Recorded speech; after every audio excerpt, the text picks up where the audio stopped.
What's up, everybody? Welcome to a very special Hallows Eve here in Big Kev's world. My name is Big Kev. I am joined by my beautiful wife, Mel. Hello. Cool looking photo of us. Mm-hmm. Now, I didn't want to do this on air because I didn't want to do it like on the live video stream because we're kind of in our bedtime gear because we old folks. Old? Who you No, calling old? well, I'm old before you. There you go. That is correct. Anyway, Happy what? Hallows Eve, everybody. Right. I hope everybody does their Halloween. I know some of y'all probably have kids, so y'all probably have already done your trick or treating and or trunk or treat, whatever you decide to do. But which one So, should what's we? the topic of conversation tonight? Which one should we tackle first? Horror movies? I feel like we've already done that, though. No, but we haven't talked about the list that we've been doing from the Oh, last. God. Yeah. Well, yeah, we whatever haven't. you want to talk about. First off, me and Mel have been on a started toward the end of August. We've been on this horror movie quest to see how many we can watch Before Halloween ends. before Halloween ends. Right. So I had the list on my phone, but I forgot where it was at. But I have the list. she's got the list. So, what do you want? What do you want to know? Let's name off. Let's name off the ones we've seen so far. Okay. So, we've compiled a list of all the movies, of all the horror movies that we have seen in the last 2 months so far, and that's Halloween H2O, Halloween Resurrection, which is currently on TV at the moment, the remake of Psycho, A Hostel, The Faculty, House on Haunted Hills, Jeepers Creepers, the remake, or not the remake, the remake of Texas Chainsaw Massacre and the original, Carrie the original, Carrie the remake, Leatherface, Children of the Corn, Hellraiser, Orphan, Hatchet, the remake of Wolfman, Cabin Fever, the original, the original Friday the 13th, the remake of Friday the 13th. We've seen pretty much all of the Friday the 13th at this point. The Poltergeist remake, the Poltergeist original, Scream, all of the Screams, pretty much, because they've been playing on TV like hotcakes as well. I Know What You Did Last Summer, The Conjuring, Night of the Living Dead, The Conjuring 2, The Unholy, and The Conjuring 3, both Quiet Places, Sleepaway Camp, The Collector, The Strangers 2, the movie Haunt, which is a couple of these movies that you may not be familiar with might be on the streaming app Shudder. Another one is from Extremity and Revenge. Those are all three of those. Extremity, Revenge, and Haunt are both movies that we watched on the streaming app Shudder. We also saw the Stepfather remake, Jaws, the second Jaws, Psycho 2, Psycho 3, and Psycho 4, Phantasm and Phantasm 2, with The Wishmaster, House of a Thousand Corpses, Halloween Kills, the movie that just came out in the beginning of the month, An American Haunting. Actually, we haven't tackled that one yet, but I'm sure we will, hopefully. I don't know. We don't have a whole lot of time, so we started watching the Phantasm 2, but we didn't get a chance to finish it. We definitely saw The Exorcist, saw parts of The Shining, saw Halloween 2, and Halloween 4, I think. I don't know. Anyhow, we saw The New Nightmare on Elm Street, Okay, so Halloween 5 and 6, Devil's Rejects. Just looking here. We saw Nightmare on Elm Street 3. We've seen Nightmare on Elm Street Part 3, The Hills Have Eyes remake, 13 Ghosts, Mm-hmm. the Fright Night movie, the original. We've seen Saw 1 and Saw 2. And Silence the Lambs. And so far, that is it. We have other ones on here, but we haven't tackled all of them. We haven't tackled a few of them yet that are on the list, but those are all of the ones that we have physically seen since September of this year. Actually, there might have been a couple that we might have gone a little bit further beyond September, like maybe in June or July, but that's the majority right now that we have seen. Now, me personally, right now, I'm currently on the movie Cujo. I also watched Thinner the other day, but I'm watching Cujo right now. He's not a big fan of Cujo because apparently he thinks, the big dog on the little screen back in the day freaked him out. I don't know how that's even possible, but Okay, whatever. so It's just a fucking movie. let me explain this Cujo story to some of you guys out here. Okay, so if you were born in the early 80s, you are pretty much aware of those small little box TVs. And these little box TVs, my parents have one.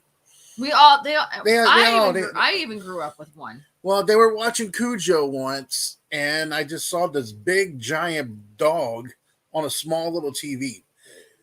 And I thought for a while there, I was afraid of little dogs because I was like, I saw that little small. You're still afraid of little dogs. Yeah, I still am a little bit, but you call them their little ankle biters. This is true, very true. But are they small though, or are you just big?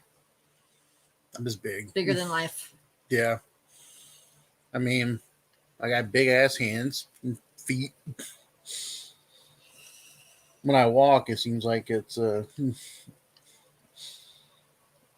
Yeah. When I walk, it feels like King Kong walking on Skull Island with his little big old feet and everything like that. So, let's just say this much: I couldn't be a cat burglar. I'll just tell you that much. My steps are loud. When I step, you'll know I'm there. V5 faux thumb. Yeah, pretty much. But do we know? Do you want to explain to anybody who may not understand what HallowsEve is? Well, All Hallows Eve is, from my understanding, is the night before Halloween. Well, as I was told back in the day when I was growing up, it was considered Mischief Night. And during Mischief Night, when I was a kid, people would, do mischievous things, like, I guess, egging people's houses or, toilet papering trees and so forth and so on. I didn't get involved in any of that stuff, but I remember Mischief Night used to be a big thing back then. People would go out and kind of be, mischievous, but they wouldn't do it it seemed like that, like, nobody would ever like do anything intentional to, destroy property or anything like that. They would just, throw eggs at somebody's house, but they wouldn't break a window, or they would, toilet paper their trees or their car or something along those lines, but nothing, dangerous or criminal related. So, but that's what I remember of, All Hallows Eve, and, is the night before Halloween, where, people would come out and do some pretty heinous things.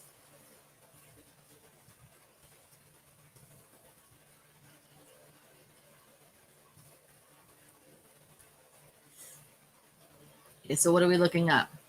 So what's the real meaning of All Hallows Eve?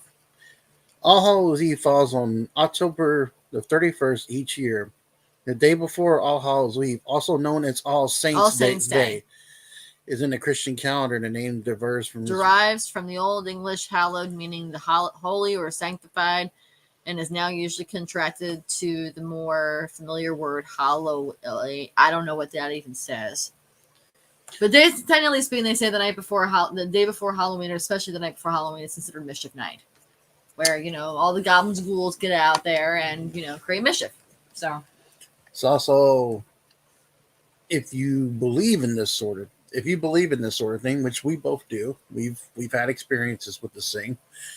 All Hallows Eve is also the night where spirits come and are out in full force, and this would be the great night for ghost hunting. I can tell you that right now. This is a great night for ghost hunting. As a matter of fact, we just had an experience a couple of days ago. We two of our good friends got married yesterday, and we were at their place, and we were in the kitchen, and my our friend's dad just passed away like 2 or 3 weeks ago. So it was 2 weeks ago. 2 weeks ago. So what happens is I'm walking by and I'm thinking, okay, my big foot must have opened up this cabinet, right? No, Mel sees it, I see it, and our buddy James sees it. The thing swings open and a dish breaks. It was like topsy-turvy. And I said to myself, man, I'm glad I'm wearing some black pants right now.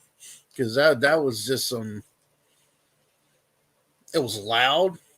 I know that our buddy James and his dad used to pull pranks on each other. That probably could have been his dad playing a little game with him.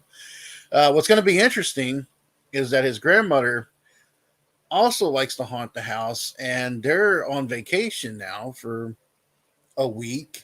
We got the key to their house, plus take care of his two huskies. There ain't no telling what we're going to find this coming week. I'm pretty sure it'll be okay.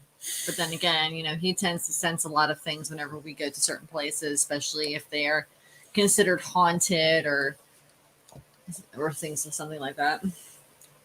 So I'm going to explain that particular ability so that way they can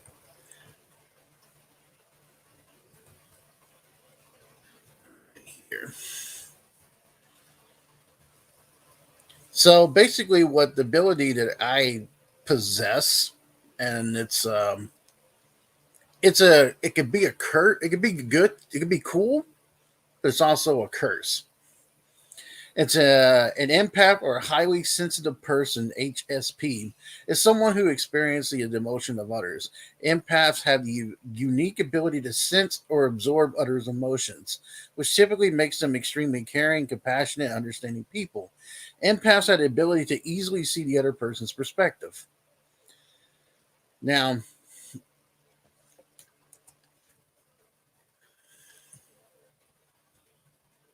sometimes it doesn't always. So pretty much an empath in the spirit guide is you can sense, like, say for example, I went into a house that had a murder that just happened, or years down the road, I can actually sense like how the murder happened, what happened. Like I can actually sense you get it's basically the lost in translation time. That loop of time, you get stuck and you see it. And so yeah, I can't really go to very many I can't go to very many funerals because when I go, the spirits love to talk.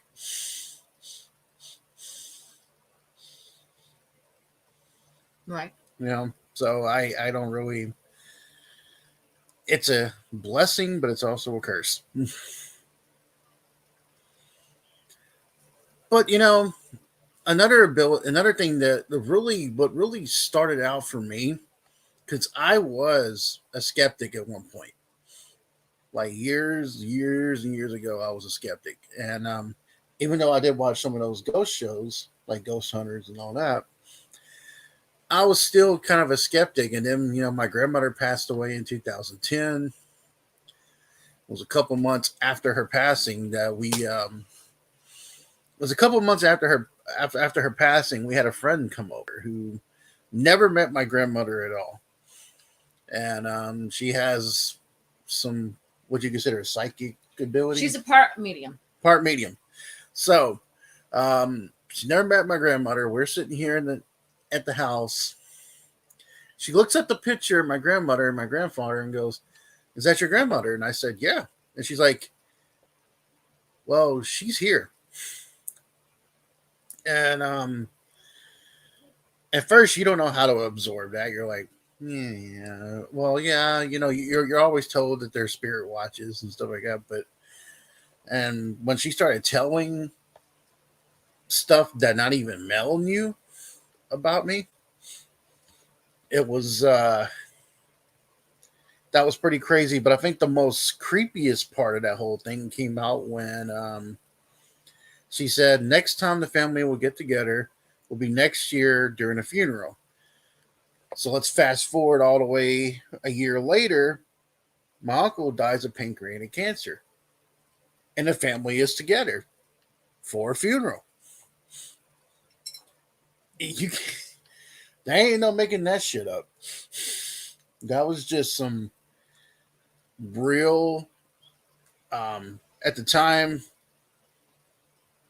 scary situation, but it was also like, for me being in the South, I couldn't really tell my family. I couldn't really go and say, "Hey, like I knew something was going to happen." I mean, I didn't know who it was going to be with, but I knew it was going to happen.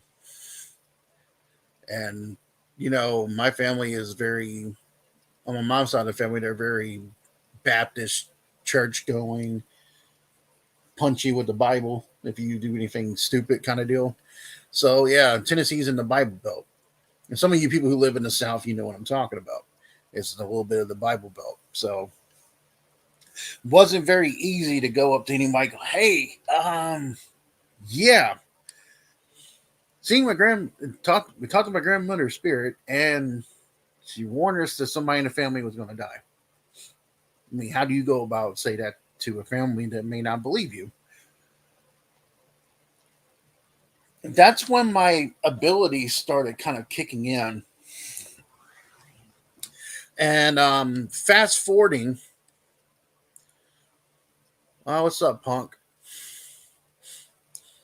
Fast forwarding, when I was it 2016, hun, or is it when I worked for the Ghost Tour? Yes. Yeah, okay. So fast forwarding to when I worked to the Nashville Ghost Tour. I got some pictures on online that some customers took of their own, and they were pretty creepy. If anybody wants to see it, let me know, and I'll show you somehow. But the pictures were very like, there's a footstep picture. There's a picture where we were all down there by ourselves inside this blues club called BB King's Blues Club here in Nashville. Not there anymore. Not there anymore. But downstairs was, during the 1800s, was a place that they held slaves at. And they had, during the Civil War and all that. And you can actually see the bullet holes on the wall. You can actually see where they had the chains at. But we were down there one day, and it was just me. It was me and and my customers, and Mel was down there with us. It's pitch dark.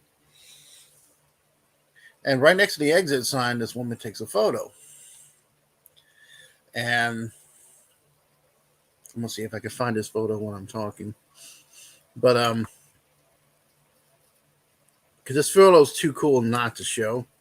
You have to dig deep. I don't have to go. I got the group. But this photo in particular, what you're about to see, was taken from a customer. They was right underneath the exit sign. There was this woman standing there in a dress. And let's see if I can find it here.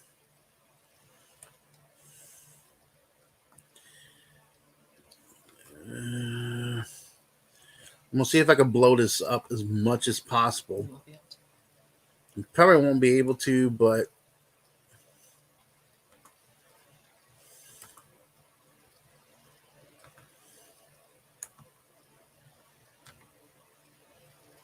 so right here. So okay, let me score. See the exit sign right here. There was nobody else down there with us, and you can see right here. You can see the white. You can see the long dark hair. I don't. If some of y'all can see it, you'll let me know. But yeah, that was a picture that a customer of mine back then took, and it was when she took it and sent it to me on the email. I was blown away. Like I didn't expect to see a photo like that, but it was yeah, it was really cool. It was really fun to see something like that. See if I can go right here. This was a footstep that was taken down there at the basement. Which I'll zoom this in here a little bit. So right here, you see the footprint.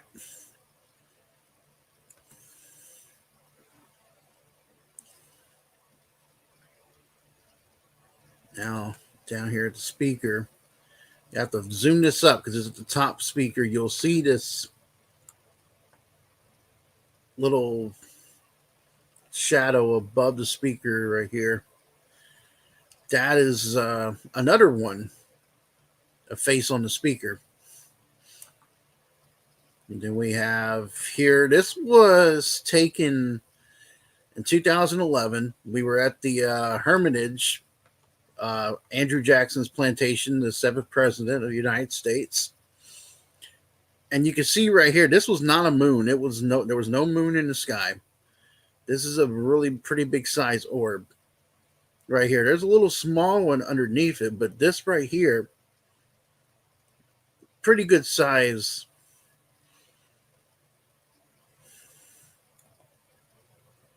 So you got a chance to see a couple right here. Now, experiencing the Hermitage, the first time we went,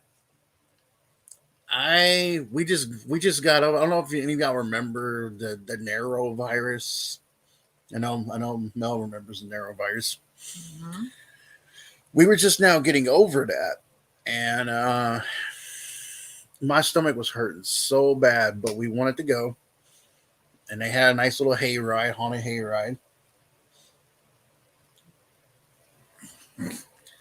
That was nice. There was a nice haunted hayride. During that haunted hayride, I also got part Cherokee Indian in me. It's part of my, Native American in my family. So, if you guys know, if you're well equipped in your history, you know what Andrew Jackson did to the Native Americans. So,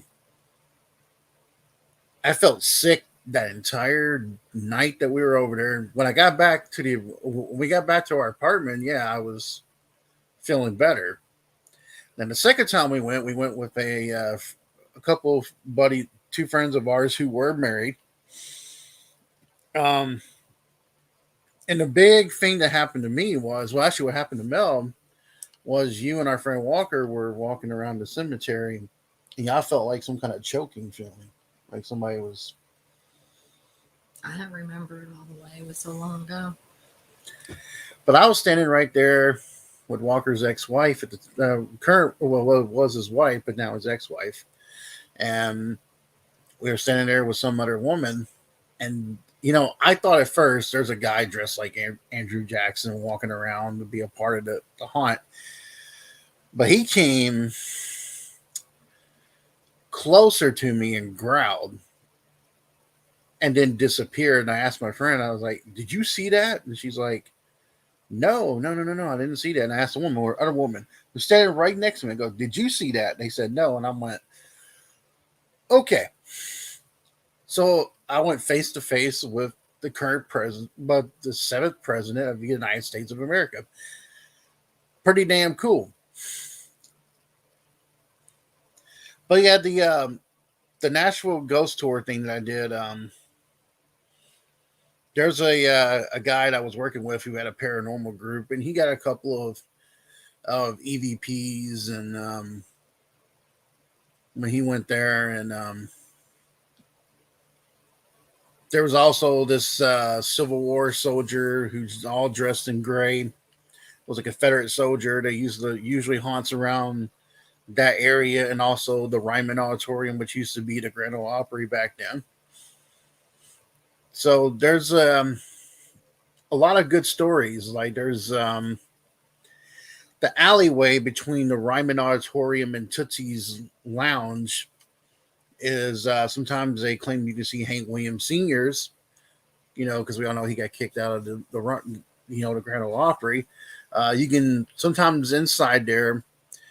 I was working a venue once, it's security, and we were helping out their security staff, and their security staff was telling us stories about at night. You can hear music when there's no music. There's nobody there except for the security guard. And the security guard stage will light up. You'll hear like Patsy Cline. Sometimes you'll hear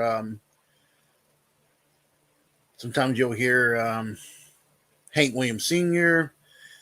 There's also the Ryman ghost himself. They've always been said that if there's a concert going on there, if he doesn't like the concert, he'll mess up the speakers and the lights and everything. So I was working detail one night for a concert, and there was a new security guard that was there that day with us, and he was upstairs. So I was walking around giving people, relieving them so they go on break. And he comes running down the hall. He comes running down from the balcony and goes, "Hey, Kev, I ain't going back up there." And I'm like, "What happened?" He's like, "Man, I saw that spirit in all gray. Man, I saw this Confederate soldier. I ain't going back up there." And when I went up there, you can feel something, but I mean, I didn't see it. So I mean, I know a lot of people that don't believe in paranormal. They're always kind of like skeptic about it. I always look at it as seeing is believing, believing is seeing. And what do you think about the paranormal? Huh? Well, that's a broad question to ask. Would it be more specific? What's your beliefs? Let the audience know what you believe. I believe. What are my beliefs? I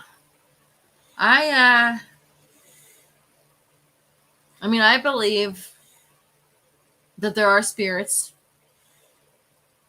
in this world. The thing about it, though, is that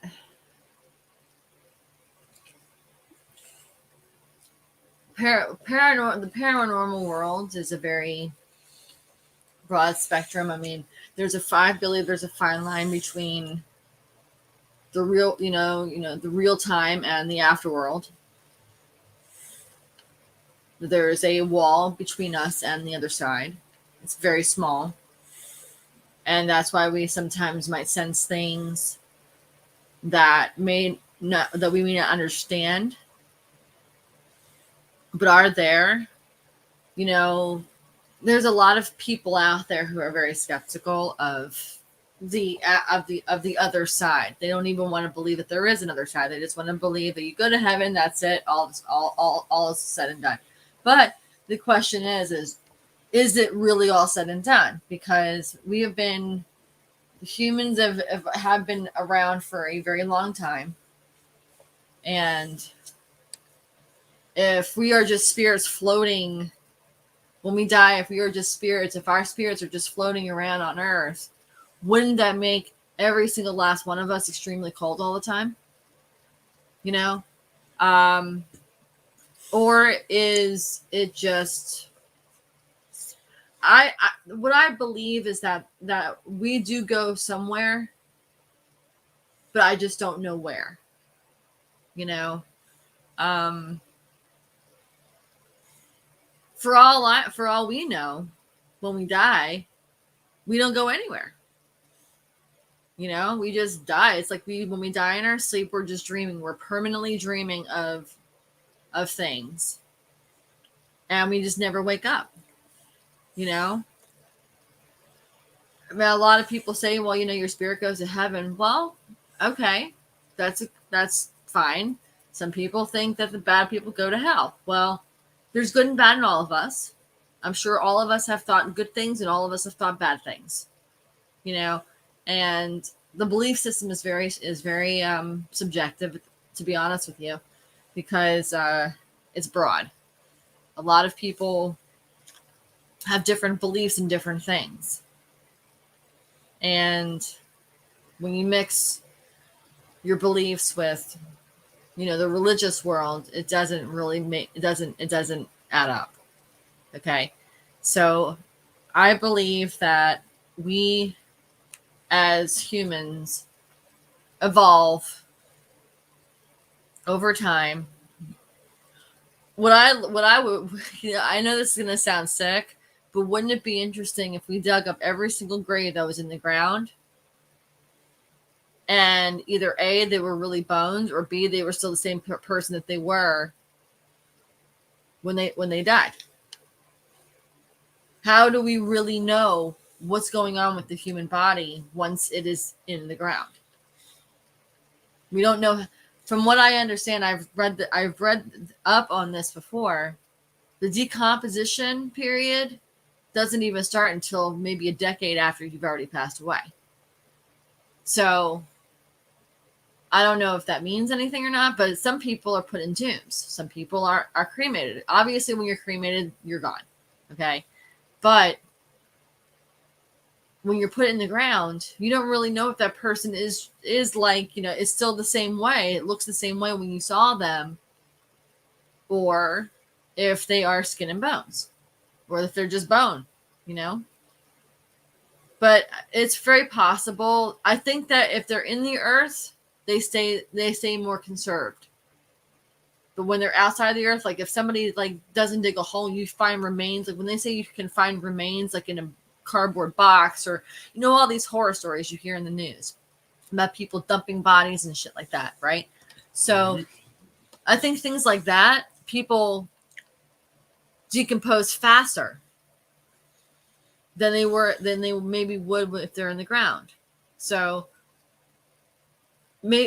I look at it like if the decomposition of a body takes long, that spirit may not have left the body all the way, or has left the body, but it's still trying to figure out if it's dead or not. You know, I know that sounds deep, but well, sometimes they don't know they're dead. Now, there's all different kinds of haunting. Now, explaining this to some of you, a residual haunting is pretty much a haunting that's the same way over and over again. Pretty much, a residual haunting is someone who doesn't know that they're dead, and they're very much they're reenacting what happened over and over and over again. That's a residual haunting. There's you know, now when you take a land, like say you see a big piece of land and you decide I'm going to build a house or a couple of houses on that land, there's also the hauntings of you build it on Indian burial ground, which is where the Bell Witch Cave, well, the Bell Witch here in Adams, Tennessee, that's about 45 minutes from us, an hour from us. About 40 minutes. Yeah, about 40 minutes north of us. So, you know, the story. We've never been there, so we don't know. We never been there. We've been through the town. If you're an outsider of that town, they will. It's kind of like that old spooky town that will look at you and thinking that you're causing trouble. But the one thing about that house, the Bell House, is supposedly there is an Indian burial ground on there, and in the caves as well. And the story goes, you go inside the cave, you steal a rock. People have actually mailed the rock back because they've had bad luck. And I think the problem is that if people in the real world would quit taking shit that doesn't belong to them, bad things wouldn't happen to them. also, I look at it like if you're going to go to a place that is considered haunted or that has experienced, experienced haunts, not haunts, had experiences.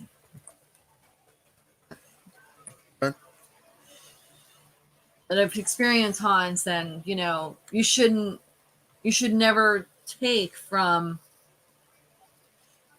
that place that which does not belong to you. also with residual haunting activity can occur when something traumatic or stressful occurs, such as a murder or rape, as you said, with the murders and putting bodies and stuff. Negative energy is literally blasted into the atmosphere, causing the atmosphere to imprint or record the events. Like a recording a tape, it will play the events over and over again. The entities involved in this residual haunting activities are unaware of their surroundings, which pretty much what you were saying, that they don't know that they're dead. This is not an intelligent haunting. There's no interaction between you and the entity. Residual haunting can also be caused by positive energy blasting into the atmosphere. Many times you've heard of ghost stories where people can hear the sounds of a party. They hear music, singing, dancing, laughing. When they enter the room, they hear the party and no one's there. That's a residual haunting. Now, there's also the poltergeist activity. The poltergeist is a German word meaning noisy spirits. Reports of poltergeists date back from the ancient Rome times, kind of going back what you were saying, like years. And the activity takes place. It will start off with knocks, bangs, furniture starts to move by itself. The activity will become more intense, manifesting itself through voices and even the appearance of full apparitions. Furniture may slide across the room, beds may shake. Many shows are based on this type of haunting because it tends to be the most terrifying and rarest type of haunting that occurs. Most of the time, in the cases of a poltergeist, the haunting circles around a female in her teen years. Some of these cases seem to be caused by a female unknowingly controlling the energy around herself. Some cases happen around are stable in the right mind, in the right space. This haunting is hard to classify due to certain situations. No two are ever really the same. Most of the time, you'll find that one person in the house seems to be more affected by the haunting than anyone else. It may seem that the most activity doesn't happen unless that certain person is present, which means usually they attach themselves to that person.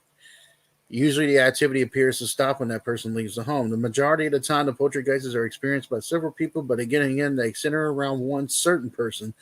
This person may be highly stressed as a late, or maybe this person has gone through some type of extreme emotional situation. If this is the case, see that individual gets some medical care, and soon after the poltergeists will subside. Now, there's also something else too. I guess we would have to go with demonic activity, right? Well, we don't know much about all three of those because we've never done a ghost hunting experience. I know the residual haunting. I know. Yeah. We've never had a demonic activity though. We never experienced the poltergeist activity was kind of like what we said about our friend, like the thing just opens up and then flies out or something. And that was a poltergeist haunting. So that's considered a poltergeist haunting. A demonic thing, it's pretty much one of those things where, let's say that you buy something at a thrift store or like a antique shop. What you don't realize is what kind of energy is attached to that item that you bought. Demon are entities that never had a moral human form. And they sometimes can pose as a animal. They also tend to go after a lot of kids. They can pose as kids Mm-hmm. a lot. And, this is why they never had him. These are angels rebelled against God's kingdom. Energy could be converted into the matter and the matter into the energy. So, they're evil looking. Sometimes people claim about black mist, fog, shadows, black smokes. You know, that's usually. Now, I have dealt with an intelligent activity. This goes back to Einstein's theory as a matter of beings. We're all energy beings on the quantum level. We are made up of atoms and neutrons.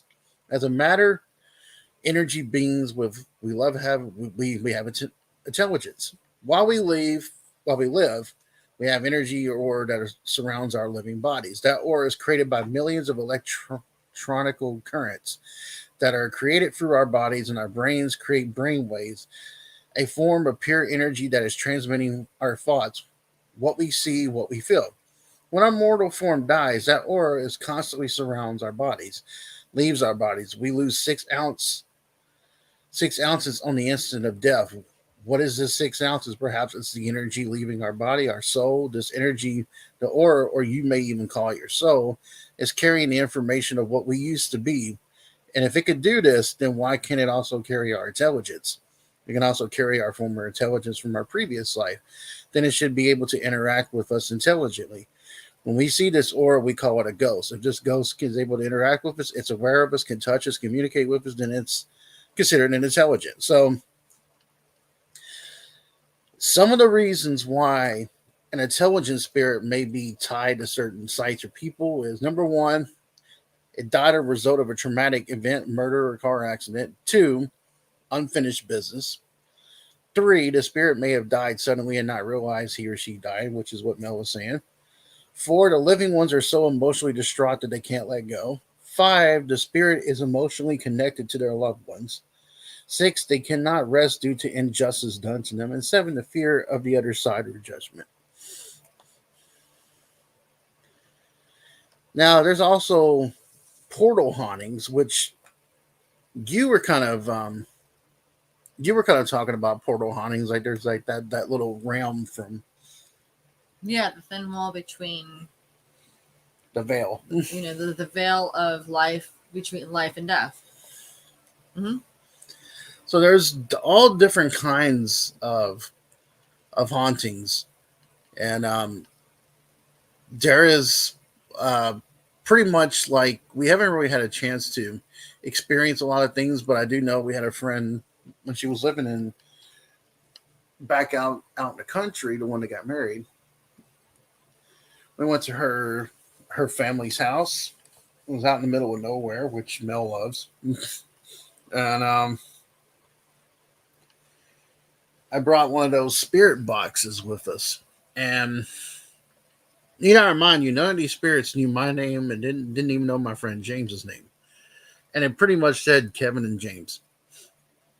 And when it said that, it was like, wow, all right, that's an intelligent response. I don't know, some of y'all watch Ghost Adventures, some of y'all probably may not watch those kind of shows, but if you see something flying across the room or if you see something knocked over, that is what you call a poltergeist activity. Now, if you hear some knocking and you ask that spirit to knock and it responds by knocking, that means it's intelligent. It knows exactly who you are, what you're doing, and what they're doing.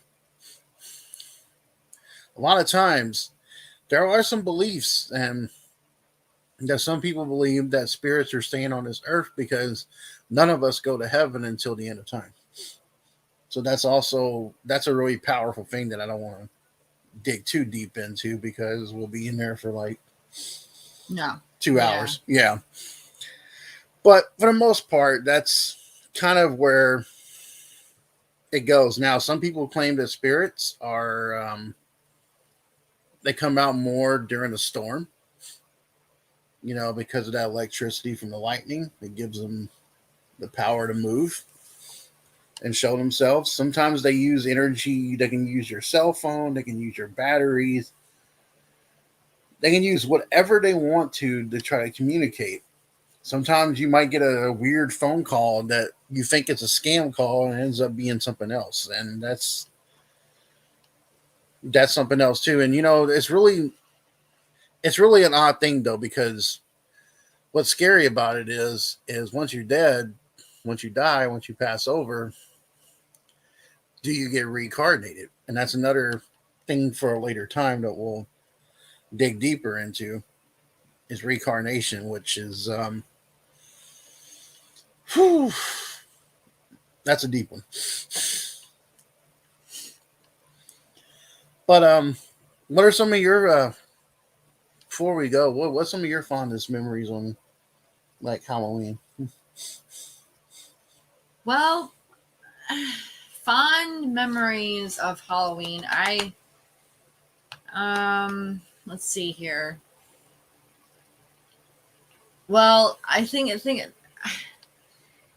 the one thing I enjoy the most about Halloween is getting a chance to watch, the Halloween movies, different, creepy movies and stuff like that. But I don't know. I mean, growing up as a kid, I didn't really like dressing up much. I mean, I did, but I didn't. I especially didn't like going to houses and trick or treat. It just wasn't my thing. Maybe because I wasn't into sweets. So, and anytime my mom wanted me to go out, with my dad, all that kind of stuff, to trick or treat or whatnot, it was mainly just a trick or treat for her because she was into the candy stuff. So, I wouldn't say.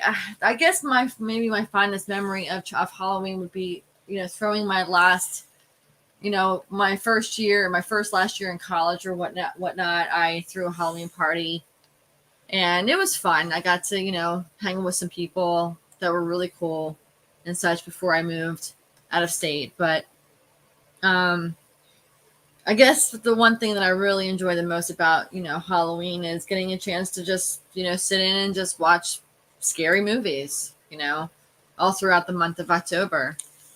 So it wouldn't be past, it would be more current than anything else. So. Well, it's a couple of fond memories.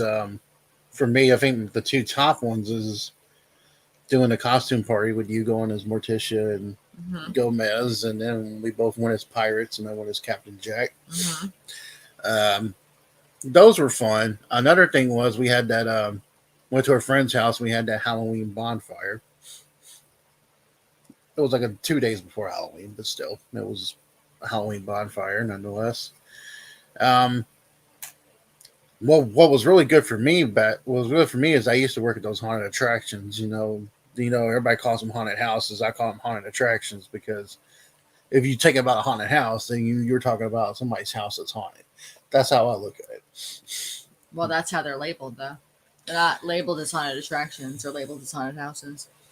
But I used to work at a few. I used to work at two of them, and those were fun. They could be very challenging and very demanding and very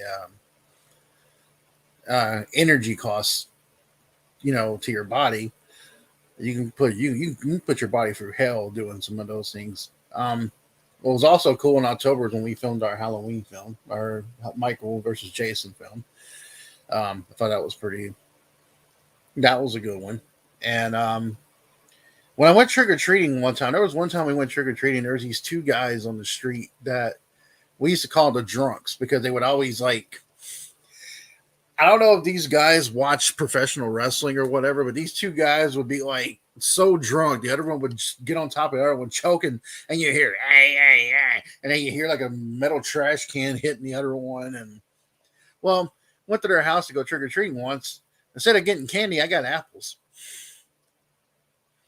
I didn't eat those apples because I didn't know what was on those apples, but that was interesting. And I used to like people's houses back then that had like a lot of stuff, like like a hanging person, and there was we used to go trick or treating where we would see someone inside a casket and just some really fun stuff. That was fun, and yeah, I was the guy that used to go TPing and egging and stuff like that. So I have a little bit of a mean streak back then.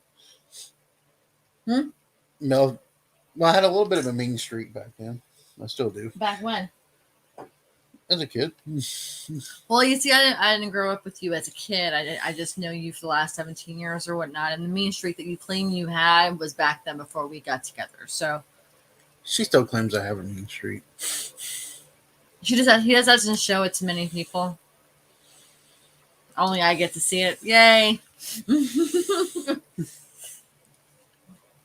Now, before we go, I want to bring this up on the air because I have one person with me right now. How long have we known each other?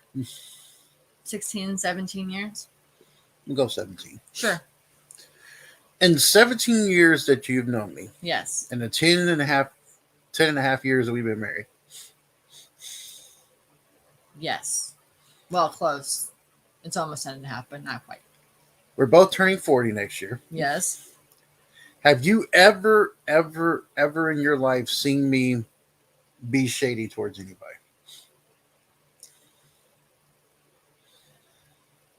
No. I haven't. What have you seen that I've done? I don't know. I don't really pay attention. Why?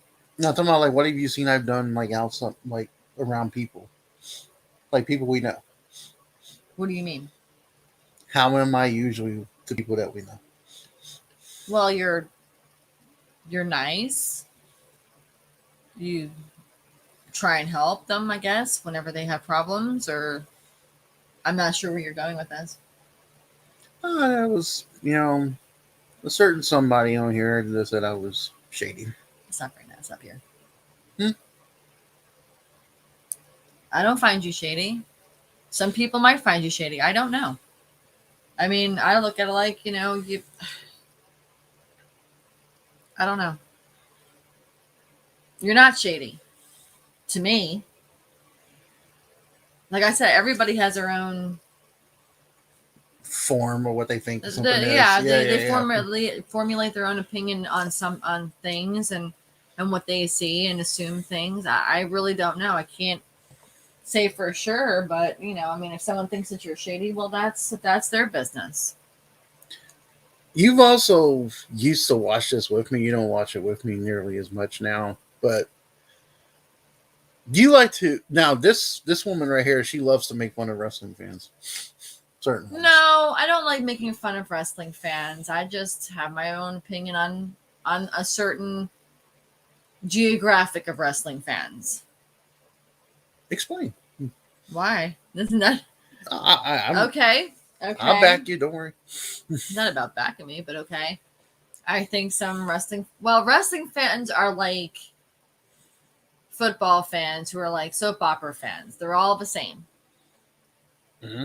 They all like to stir the pot and formulate their own opinions. Some are not, and doesn't go for all wrestling fans. This doesn't go for all, football fans. This doesn't go for all soap opera fans. But in a way, all three are kind of the same and similar in their mentality of things. And, well, this person should be this way, and this person should be that way. And why in the world would this person do this to this person? Why that person? Because that's how it's written. That's how I look at it. I mean, wrestling fans, it's not all wrestling fans. It's just some wrestling fans. Okay. And there are some people, there's just people in the certain fans of entertainment that take it to the extreme, thinking that things are real when they're not, and they take it seriously. And that's when they're like, well, this is what's going on, and this is how I feel, and I'm going to tell you this, and blah, blah, blah, blah. So I don't know. I mean, I think that wrestling fans are petty. So I think that football fans are petty. You don't hear this kind of crap coming from baseball fans, really. You really don't. Or from hockey fans, or from basketball fans. But football fans, And wrestling fans are a lot like are very similar. They both have the strong sense of purpose to giving their opinion. I mean, there's nothing wrong with having an opinion, but they're very like vocal about how they feel about certain people in both industries. Mm-hmm. So, and I look at it like these people are just getting paid to entertain you. I can go on and on about this, but I'm not, because that's kind of steering away from the subject at hand. Well, I did say more under here over it here. does? Oh, yeah. Okay. So, I didn't know that. So what you're pretty much saying, and this is what I'm clarifying, just to shorten it. You're pretty much saying, like, with wrestling fans, don't shoot the messenger, shoot the people that they. Don't shoot the wrestlers, shoot the people they're working for. Oh, I've always thought that way. Technically, okay, it's in any area of work. You know, it's not the people that entertain you that are the problem. If you have a problem with them, it's not them that are the problem. It's the people that are behind them that are the problem. Like back in the day, I used to hear so many people bitch and complain, like they'll go over wrestling specific with John Cena. I'm like, it's not John Cena's fault that he's been pushed so much, that he was pushed so much back in the day by Vince McMahon. Okay, he was the problem. Vince McMahon was the issue, and I look at it like, if you had a problem with John Cena, then stop watching the product. It's as simple as that. A lot of them did. That's what you do. You hit. Right. You don't shoot. You don't attack the person that's getting paid by the other guy who's creating the pot. He's the one who's writing, and obviously people used to watch him anyway because they wanted to see if it would happen anyway. But yeah. No, I mean, like, it's also, before we end this, I'm going to talk about this part here too. It's almost like when you see those comic book fanboys that are like, people in the soap opera world are the same fucking way. Yeah, I mean, but then again, the wrestling world and soap operas are pretty much the same exact thing. So, well, wrestling is a male soap opera to a lot of things, and with the superheroes, the comics, you got those real hardcore comic fans. You know, I've seen them at the conventions. I've seen them during their cosplay and all that stuff like that, which I think cosplay is cool. Don't get me wrong. I mean, if you got the money and you can restore yourself to look like your favorite character, by all means, do it. The one thing though is like, for example, when Wonder Woman came out with Gal Gadot, whatever you want to call her, the first time that she was cast, when she was in that Batman and Superman movie, they were like, "Oh my God, she's so fucking skinny. Like, she can't play Wonder Woman." And then she went out there and knocked it out of the park, and no one had a word to say on that.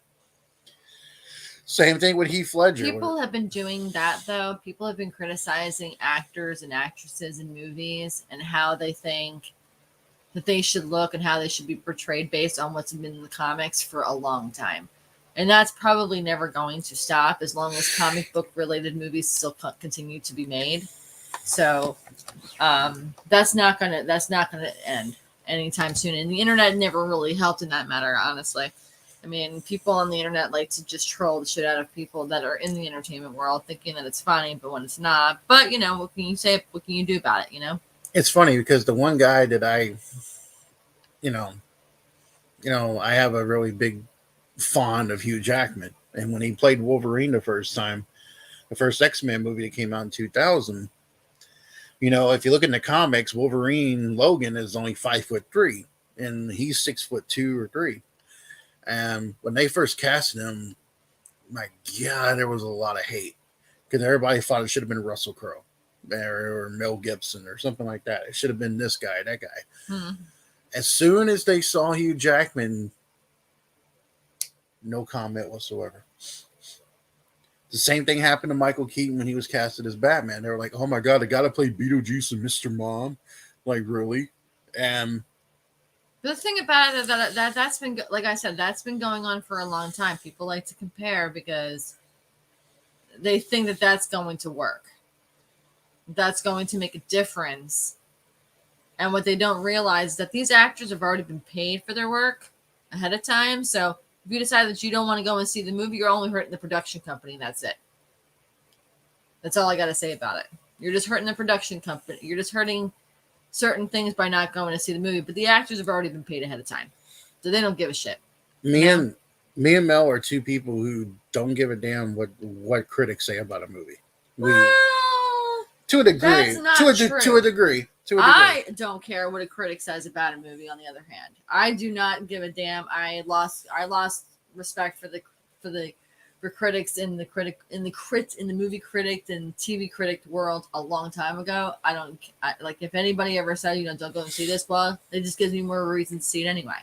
I never listened to any of that crap. But this guy, on the other hand, he does listen to criticism.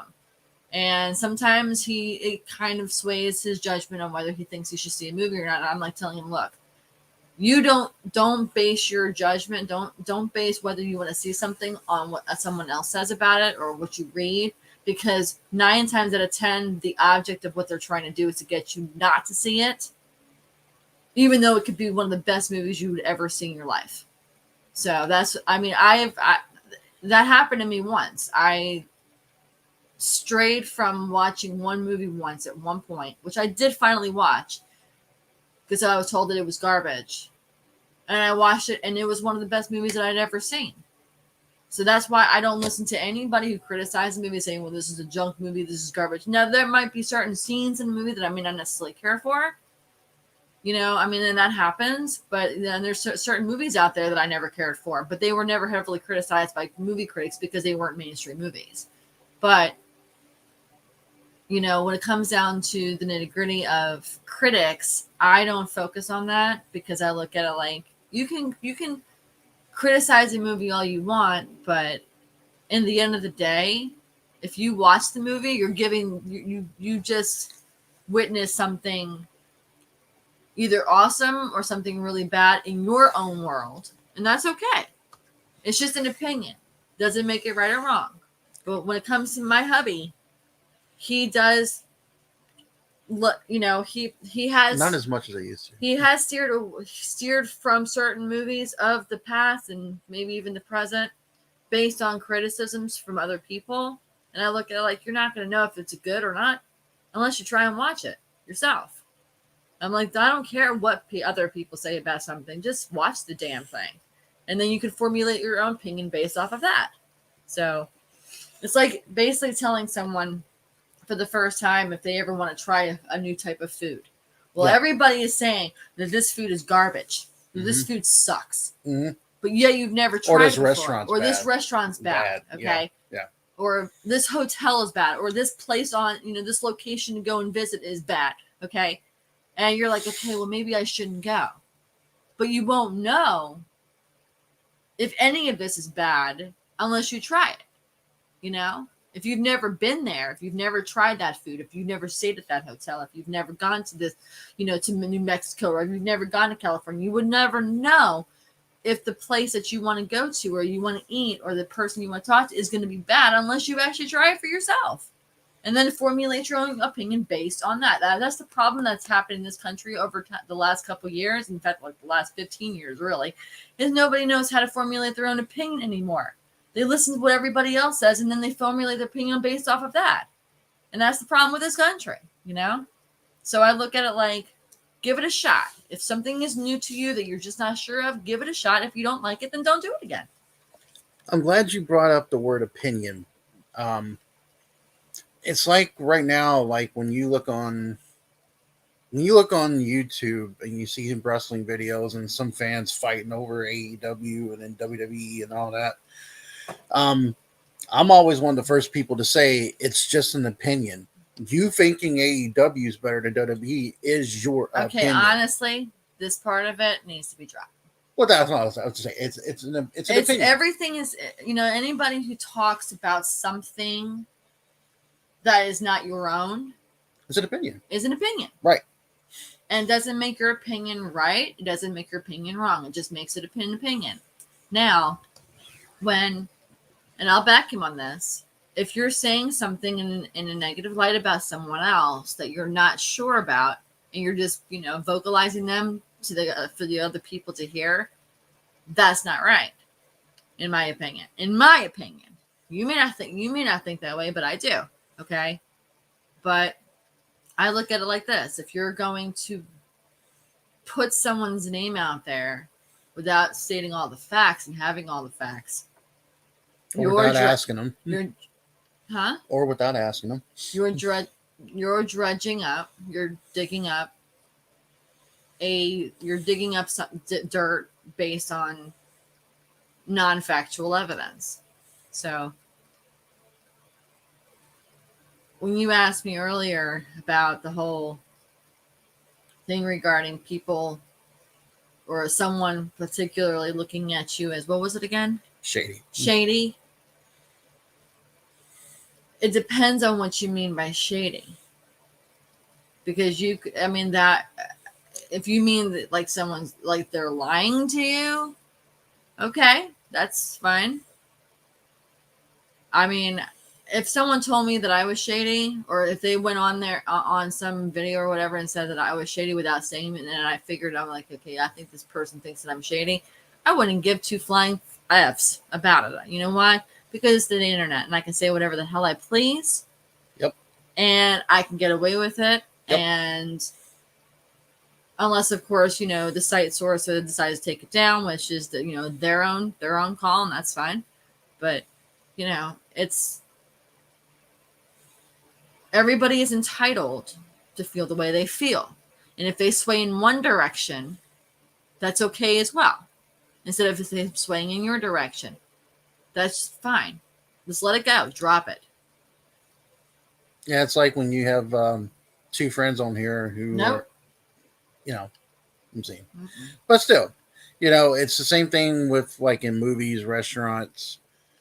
It can be the same way with gyms. Like if you're trying to start a gym, you're wanting to join a gym. Someone's like, well, don't join this gym because they don't have this there or that there. I mean, the thing about it, that actually is what hurts businesses in the first place. It does. Yeah. It really does. It really hurts businesses in the first place because people are trying in some way, shape, or form, as much as you may not necessarily like something, don't sway somebody else from doing it, seeing it, or being a part of it, because that hurts business in the first place. And that's what this great country is supposed to be built upon, is serving to others.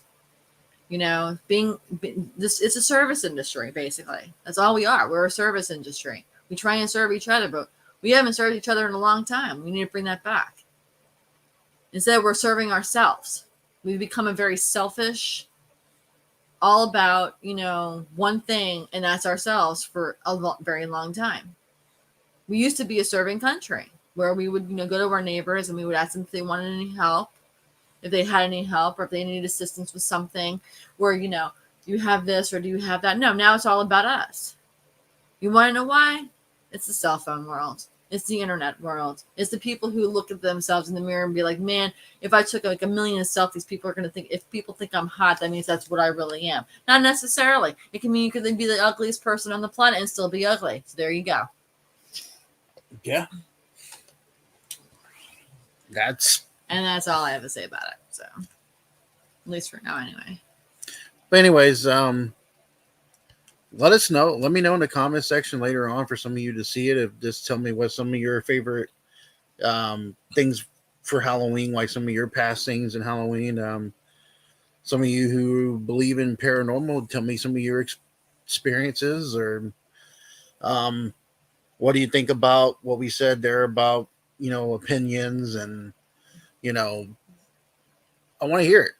So put your comments down below, press that like button, hit that little smash bell to get all the notifications that you will be getting from me. We got a couple things coming up. My Titans are doing well.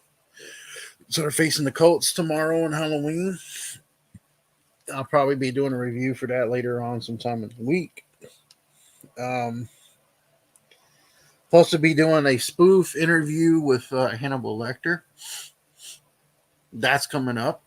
Probably going to do I'm going to start doing a wrestling bio of certain wrestlers and talking about their careers. I'm going to probably start with The Undertaker because he's, my top 3 favorite of all time. So I'm going to start with Taker.